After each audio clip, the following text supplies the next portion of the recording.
Hey everybody, it's Jimmy and Bill. Bill, today what we're talking about is we just had a client and they're moving to Florida. Obviously we do a lot of out-of-state home inspections and purchases because of this YouTube channel. Right, so thank you. Thank you for that.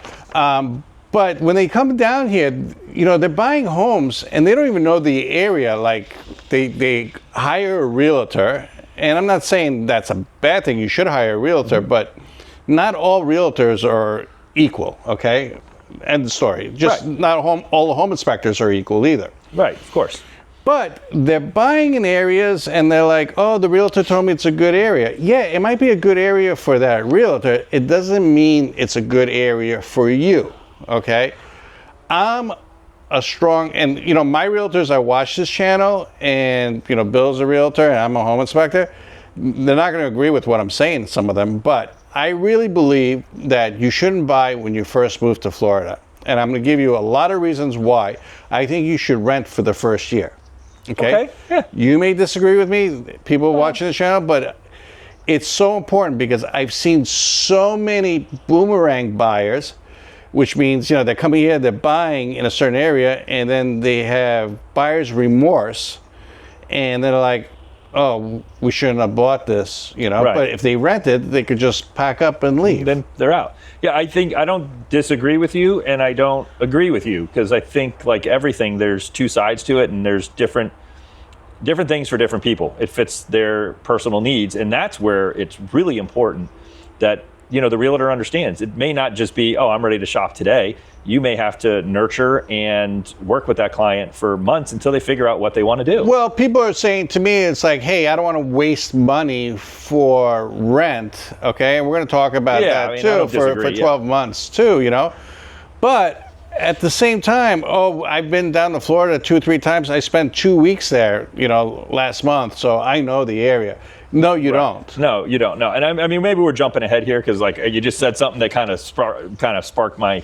I gotta. All right, let's go down. Let's dive in. Yeah. In the meantime, do me a favor. Consider subscribe. Really helps out the channel. And as a thank you, we're doing a tip of the day. And today's tip is it's almost New Year's. Time to change the batteries in your smoke detectors.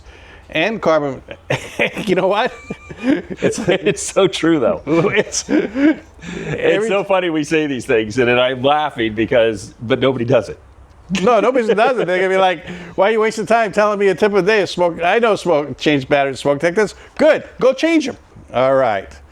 So here's one of the reasons why it's so important to rent first. And I think when you move to a certain area, okay, you may think it's perfect until, like, if you're going there and you're visiting it in December, and there's a lot of stuff going on and you enjoy it, but then you're living there and it's August and it's totally different.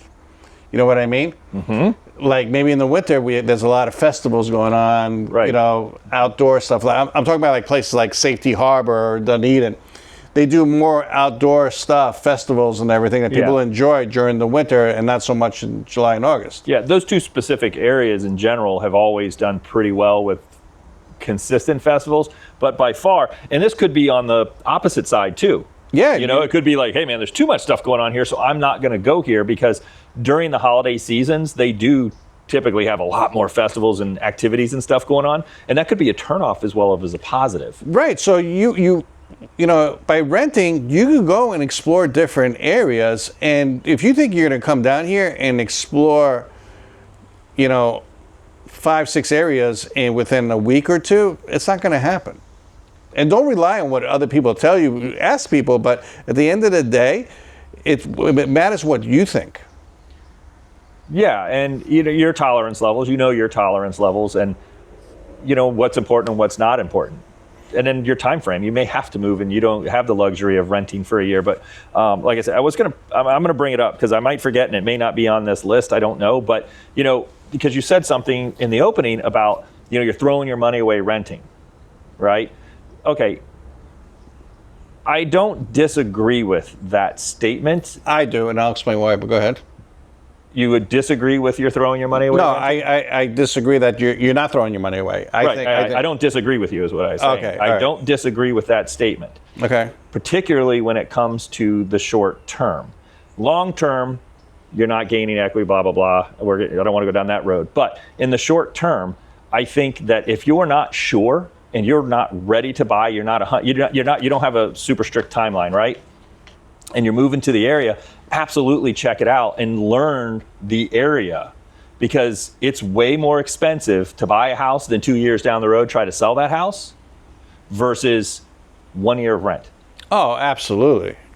Absolutely. To really digest it, unless you're coming down here on a regular basis visiting, it's hard to get to know a place.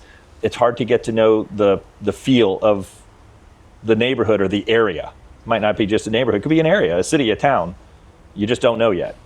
So just food for thought. But that's where making a plan with your realtor comes in, and why I said you can't just expect, I'm ready to buy today. You might have to work with that agent and have them show you some stuff, some video tours, check out the property in the area, just different things. Do some research. Also, okay, so you brought up realtors, so let's just knock that one out, okay? There's good realtors and there's bad realtors. There's good home inspectors and there's bad home inspectors, okay? So here's the deal, all right? If you rent, you have time to meet these realtors, work with them, talk to them, and see if you click with them. Absolutely. Okay? It's not just about do they have the ability to look into the MLS, okay? Right. That's easy. You could even go to Zillow and look at a lot of that stuff. It's just, do you click with them? Do you trust them? Do they know the area? Like, I'll give you an example. There was, a realtor in Tarpon Springs, and that realtor was from Riverview, but selling in Tarpon Springs. Mm-hmm. And they're working with an out-of-state buyer, okay? Right. And I met up with the realtor at one place, and they're like, they want me to go and show some video of the beach and the park. I was like, all right, go there. She goes, oh, how do you get there? So if the realtor is not from that area and doesn't know how to get to the local beach or what's going on in the local area, I would not hire that realtor. When it comes to home inspections, if the home inspector is not used to doing home inspections, say on waterfront properties or condos, they have a specific, or new construction or really old homes. Some of the houses in Tarpon Springs are over 100 years old. Mm-hmm. Find a home inspector that is used to building. Not every house is equal. What do you think of that? The realtor should know the local market. Yeah, and I think it's going to go beyond just do they know how to get to the park, the beach, things. That's right. Kind of a testament to, do they really know the area? Yes, most realtors can look up the data, the trends in that specific area. I do. I don't know. I don't keep track of every single little micro market inside of Pinellas and Pasco County or even Hillsborough County.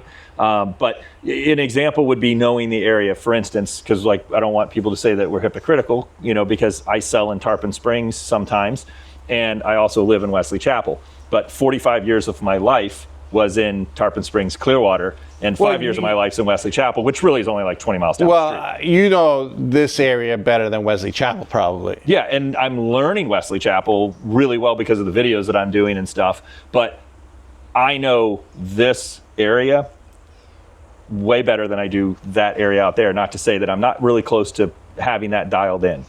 But at the same time, Bill could sell anywhere in Florida, but I'm telling you right now, with him sitting next to me, don't call Bill to find you a house in Orlando or Miami. He doesn't know that market. No, and I wouldn't be serving you as a customer if I said, yeah, let me drive up to Orlando. I can open a door and show you a house, write you a contract, and negotiate. That's the same thing, but I don't know anything about that.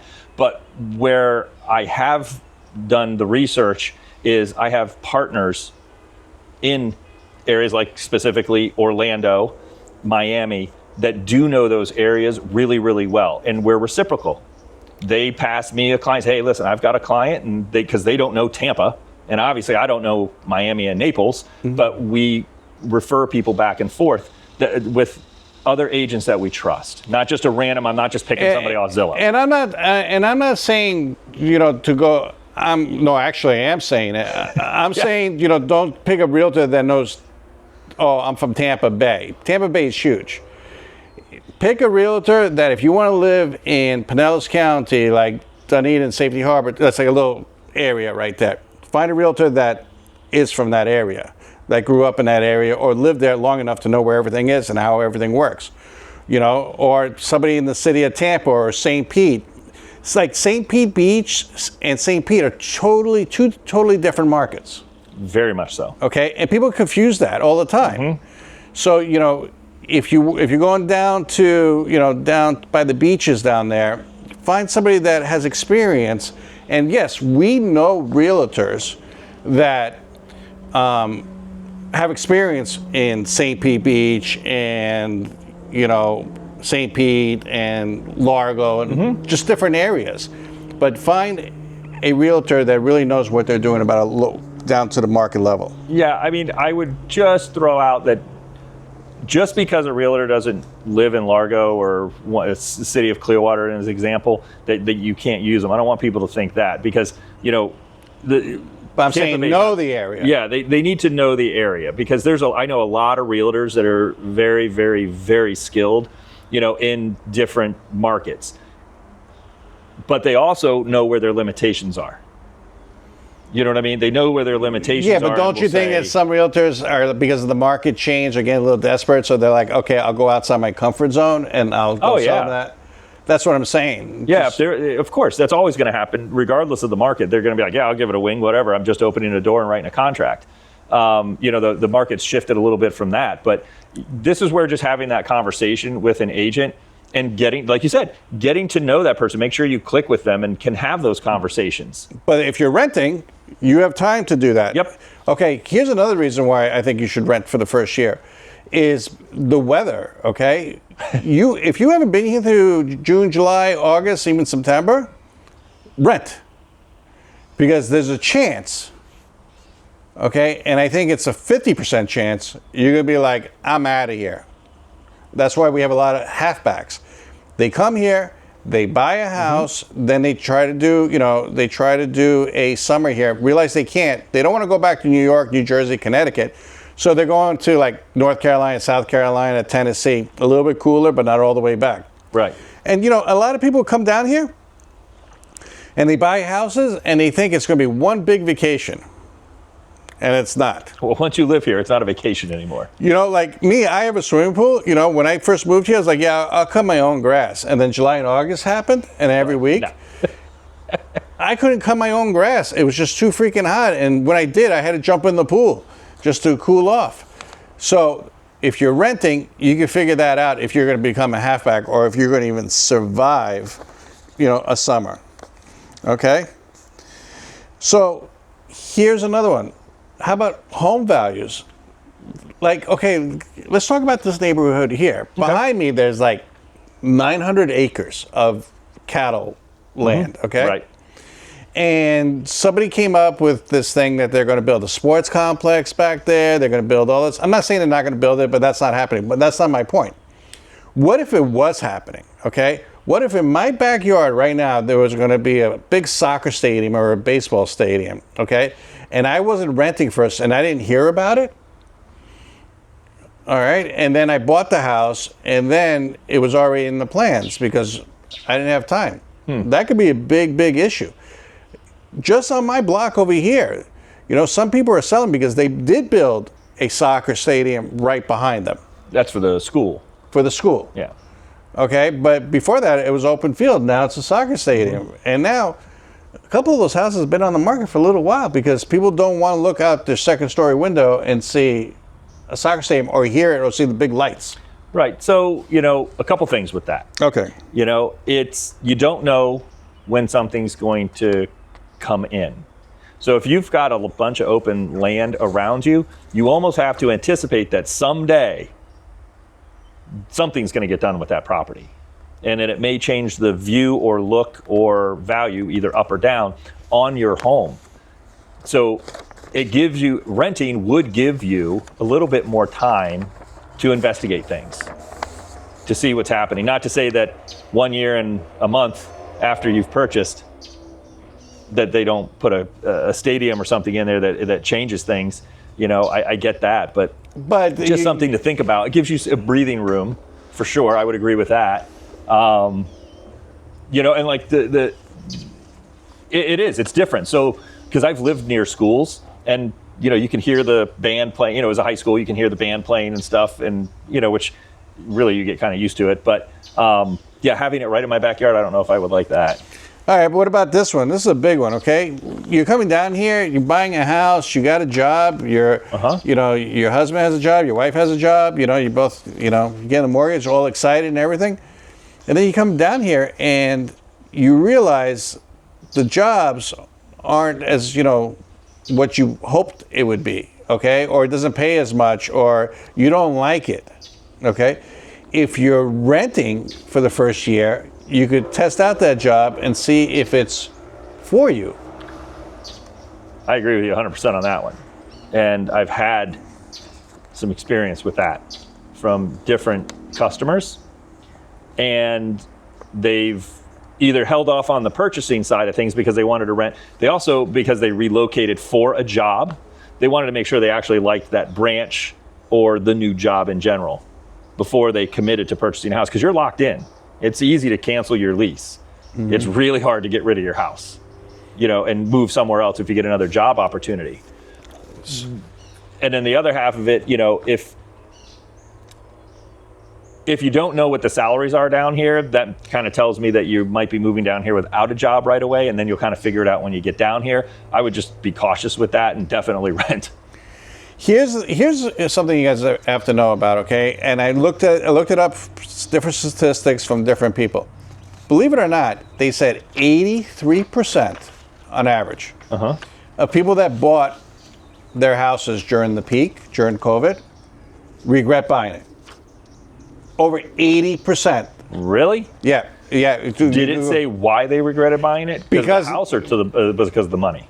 A combination of everything. They settled for a house they didn't want. Okay? I agree with that, yeah. Okay, so the house, they needed 2,000 square foot, but they only could find a 1,400 square foot, so it's not big enough. Okay, they paid more money than it's worth right now, okay, in some areas. Mm-hmm. Okay, they didn't do their research. They figured they could do it yourself, maintenance stuff, repairs that they couldn't. Yeah, okay, that makes sense. Some of them regret it because they didn't realize that, and it's the realtor's fault, that the taxes are pretty much going to go up dramatically because they're paying what the previous owner was paying on property taxes. You've got to understand the tax situation. So the way it is, I can't speak to it in any other state jurisdiction or anything else, but right here, the way things are in our area, is when you go onto the property tax website, it's going to show the taxes for the previous years on the homeowner, right?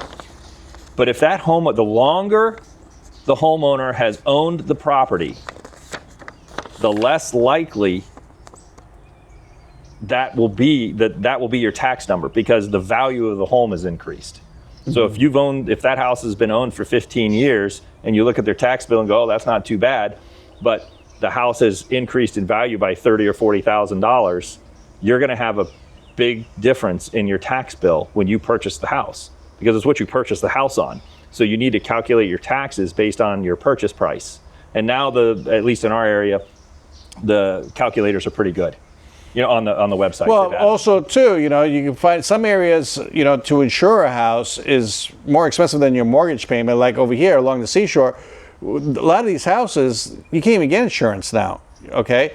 If you're renting, you're going to learn about all this stuff. I just think for the first year, you get a feel for everything. Insurance, taxes, you talk to people, you meet new people, and you get an insight. Yeah, but if their agent's not telling you this, I'm sorry. People can be mad. I know agents watch our show and stuff, but if you're not telling your customers that, you're doing them a disservice. You need to really discuss the taxes and help them out with that. Here's another reason why a lot of people, that I've talked to myself and, told people online and stuff and blogs is They move into a neighborhood like this. I'm in a neighborhood and we have an HOA. Okay, we actually have a pretty good HOA. It's not like, you know, we pay once a year. It's they're just enough that we don't have, you know, people having cars on their grass and couches sitting outside. But they keep it, you know. Right. You'll get a letter if the trees or the grass is really bad, but it has to be pretty bad to get a letter. But some HOAs are a nightmare.